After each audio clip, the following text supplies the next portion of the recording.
illustration portion. Um, so, in order to kind of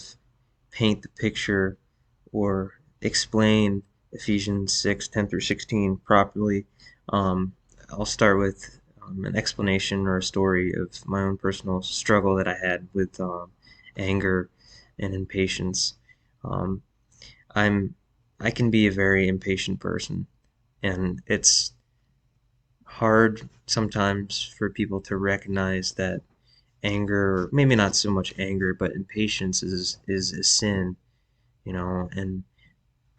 it's it can get worse and worse if left unchecked. And this was something that I struggled with, and I still struggle with from time to time. Um, but there's moments where you have to really rely on God's grace and really trust in Him for His strength to combat this sort of issue. And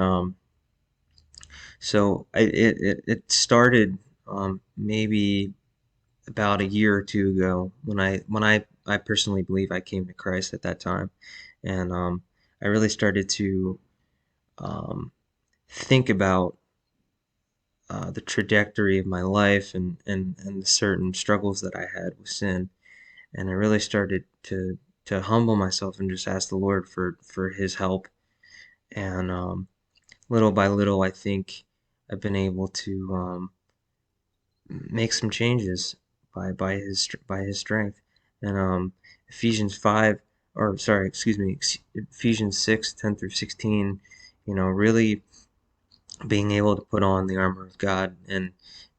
shield of faith and helmet of salvation, sword of the Spirit, all the tools that a Christian has in their toolbox to fight um, sin um, when someone is struggling. And it hasn't been easy and will never be perfect. Um, but God is just so gracious to help us make these changes. Um, and it's something else to go from someone who is incredibly impatient with those around him. Um, every little thing. I just thank the Lord each day that like I've been able to get better and better in this area, and that's what we want to do as followers of Christ, is constantly grow in holiness. And one of those areas that I could grow in holiness and and be guided by the Lord was in my impatience and my anger, because there was many things that, just little things that would just set me off, that um, some of them just little things that don't even matter. And I'm sure that many people could probably relate to that sort of thing. Um, uh, we always want control, um, and sometimes we have to be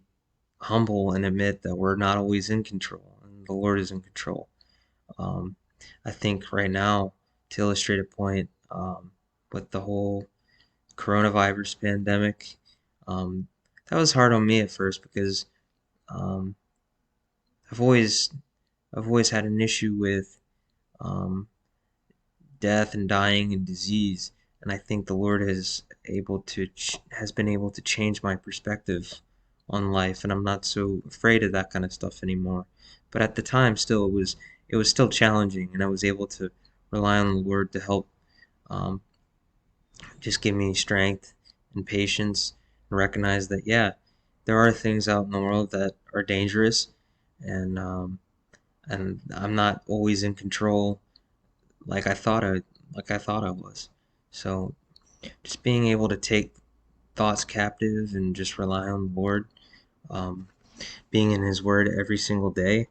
which is sometimes not always easy, especially um, it it's not always the most easy thing, but it's necessary, and the Lord wants a relationship with us, and we're able to uh, fight and combat sin and sin struggles when we just trust in the Lord and really just put on the full armor of God that Ephesians 6:10 through 16 talks about.